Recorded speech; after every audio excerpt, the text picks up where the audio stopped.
हिमाचल कर्मचारी चयन आयोग हमीरपुर की महिला कर्मचारी की JOIT पेपर लीक में गिरफ्तारी के बाद सरकार ने चयन आयोग सस्पेंड कर दिया है और भर्तियों पर भी रोक लगा दी है।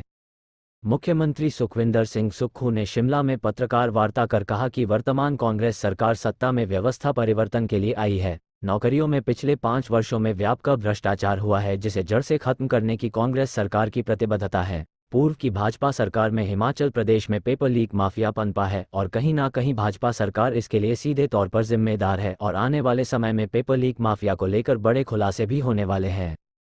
सुखविंदर सिंह सुक्खू ने कहा कि पिछले 5 साल में गलत तरीके से सरकारी भर्तियां हुई है और सरकार की संलिप्तता भी इसमें हो सकती है। पुलिस पेपर लीक मामला पूर्व सरकार के समय का एक बड़ा उदाहरण है जिसको लेकर भी सरकार जांच कर रही है, लेकिन पूर्व की भाजपा सरकार ने इसको लेकर भी गंभीरता नहीं दिखाई। JOIT पेपर लीक मामले को लेकर फिलहाल SIT जांच कर रही है। सरकार ने सभी भर्तियों को पोस्टपोन किया है और अगले 60 दिन के बाद फिर से भर्ती प्रक्रिया शुरू की जाएगी। पंजाब दस्तक के लिए सुरेंद्र राणा की रिपोर्ट। हमारी सरकार ने हिमाचल के युवाओं को विश्वास दिलाया था कि जितने भी घोटाले नौकरियों से संबंधित हुए हैं हम जनता की अदालत में उसको लाएंगे। इसी दृष्टिकोण से 25 दिसंबर को JOIT का पेपर होना था। उस संदर्भ में जिन पर हमारे पुलिस विभाग ने नजर रखी हुई थी, हमें एक सुराग मिला और उस सुराग के आधार पर हम धीरे धीरे आगे बढ़े और जब हमारे पास पुख्ता सबूत हो गए उसके आधार पर हमने अगली कार्रवाई की। यह सूचना मिलने पर पुलिस दल ने हिमाचल प्रदेश अधीनस्थ कर्मचारी चयन आयोग हमीरपुर की वरिष्ठ सहायिका श्रीमती उमा आजाद के घर पर छापामारी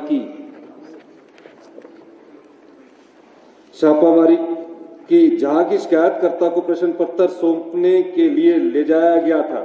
छापामारी के दौरान वहां से प्रश्न पत्र बरामद किए गए और 6 आरोपियों को उनके घरों में गिरफ्तार किया गया। ये तो 25 दिसंबर का जो प्रश्न पत्र था। उसके बाद के जो सबऑर्डिनेट सिलेक्शन में एग्जाम होने थे, जो अगले 25 दिसंबर के बाद जो और तिथियों की जो घोषणा थी, उसके तहत मैं कुछ जानकारियां आपको देना चाहता हूं। और ये कोई छोटी बात नहीं है कि जो सबऑर्डिनेट सिलेक्शन बोर्ड के कर्मचारी थे, जो भी था, वो सब शंका के दायरे में आ गए। और ये जो धंधा था पिछली भारतीय जनता पार्टी की सरकार से शुरू हुआ, उसको विस्तृत जानकारी प्राप्त की गई। सभी सूत्रों से पता किया गया तो कहा गया कि कई ऐसे जिनके रिजल्ट निकल चुके हैं वो लोग भी चयनित हो गए। तो आगे की परीक्षाएं होंगी, हम उस पर अध्ययन कर रहे हैं कि किस प्रकार से ट्रांसपेरेंट तरीके से हिमाचल के 14 लाख युवा है जो अपने मन में एक सरकारी नौकरी का सपना सुजोए रखते हैं, हमेशा सोचते हैं कि पढ़ लिख कर हमें सरकारी रोजगार मिलेगा। गरीब माँ बाप का भी एक सपना होता है कि उसका बेटा सरकारी नौकरी लग जाए, अपने बच्चे को कड़ी मेहनत से वो पढ़ाता है। हमारी सरकार का दृष्टिकोण बिल्कुल साफ है, आने वाले समय में पारदर्शी तरीके से नियुक्तियां हो, कोई भाई भतीजावार ना हो, मेरिट को इग्नोर नहीं किया जाए, कोई रिश्तेदारी ना देखी जाए। बड़े दुख के साथ कहना पड़ता है कि पिछली 5 साल की भारतीय जनता पार्टी की सरकार ने अपनी आंखें मूंद रखी थी।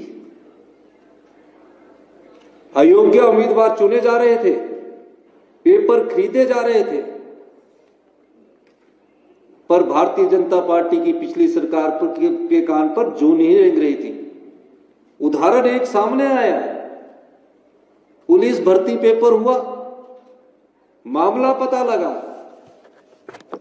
कि पुलिस भर्ती पेपर लीक हो चुका है।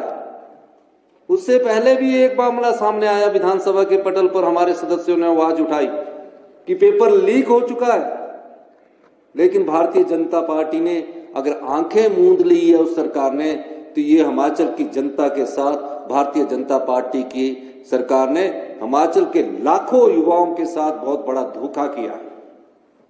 इस धोखे का जवाब भारतीय जनता पार्टी को देना पड़ेगा। 14 लाख युवा जो उस सरकार से आशा लगाए बैठे थे, उस आशा के अनुरूप उन्होंने कार्य नहीं किया है। इसलिए हमने फैसला किया है कि अगले 60 दिनों में पूरे भर्ती प्रक्रिया में पारदर्शिता लाई जाएगी और जो हम जो एग्जाम करवाएंगे वो पूरे पारदर्शिता तरीके से आगे लाएंगे। और जो भी पेपर लीक करने वाले सम्मिलित होंगे उनके तहत एक्ट में हम प्रोविजन देख रहे हैं कि कोई स्ट्रिक्ट एक्शन कैसे लिया जा सकता है, उस दृष्टिकोण से भी हम कार्य कर रहे हैं। इसलिए मैं आप लोगों से ये कहने आया हूं कि जो सरकार पिछली थी उस सरकार की भी गलतियां हैं। हम सारी जानकारी अभी और एकत्रित कर रही है। कुछ और सनसनीखेज जानकारियां हम आने वाले वक्त में आपके सामने लाएंगे।